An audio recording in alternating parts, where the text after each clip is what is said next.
Hello everyone, welcome to Priyashmi new video.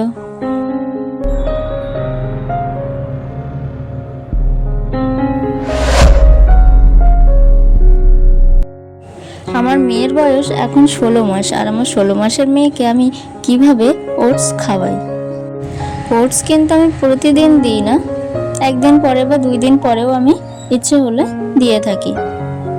আমার মেয়ে তো প্রথম খেতে চাইতো না, কিন্তু এখন দেখছি খেতে পছন্দ করছে। আর এর প্রাইসটাও খুব বেশি নয়।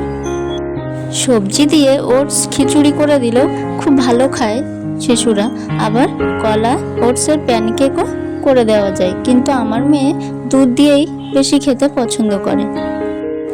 ওটস খাওয়ানোর সময় একটু গোটা গোটা ভাব থাকে, তো সেই জন্য আমার মেয়ে দেখলাম খেতে চাইছে না, তাই ভাবলাম একটু অন্য উপায়ে খাওয়ানো যাক।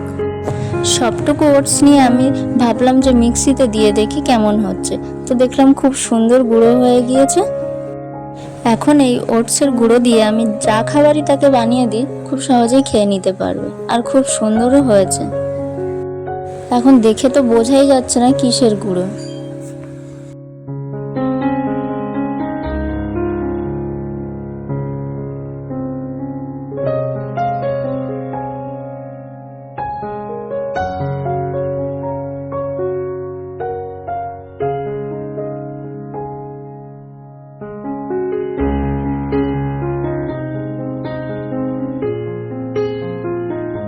আমার মেয়ে যেমন খেতে পারবে সেই অনুযায়ী আমি দুধ নিয়ে নিয়েছি।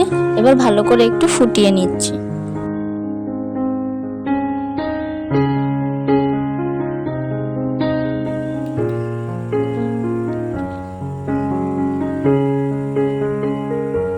দুধ ভালোভাবে গরম হয়ে গিয়েছে। এখন আমি ওটস নিয়ে এই দুধের সাথে মিশিয়ে দেব।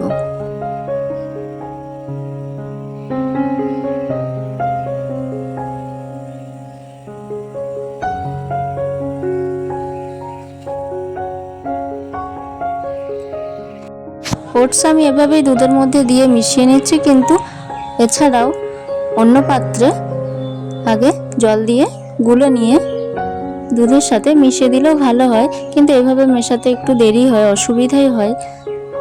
তবুও আমি এইভাবেই দিয়ে দিলাম। এবার দুধের সাথে ভালোভাবে ওটস মিশিয়ে নেব।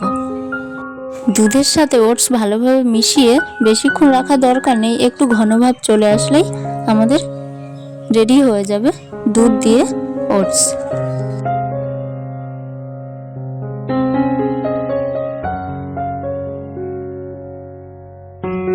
দুধ দিয়ে ওটস আমার খাওয়ার জন্য রেডি হয়ে গিয়েছে। এখন নামানোর আগে আমি একটু দিয়ে দিচ্ছি রক সল্ট।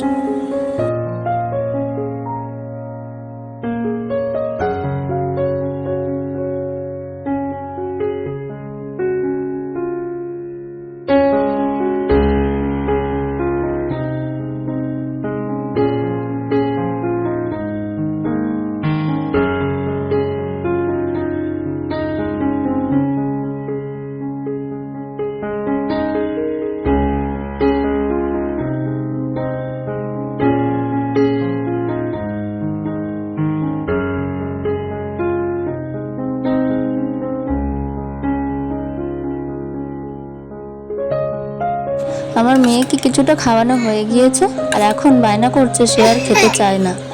তাই মুখের অবস্থা দেখো কেমন, এমনভাবে তাকাচ্ছে মনে হচ্ছে কি অদ্ভুত খাবার না আমি খেতে দিচ্ছি তাকে। একটু বাহানা করবে, তারপরে আবার খেয়ে নেবে। কারণ সোনা মেয়ে তো আমার, একটু বোঝানোর পর আবার সব ঠিক হয়ে যাবে।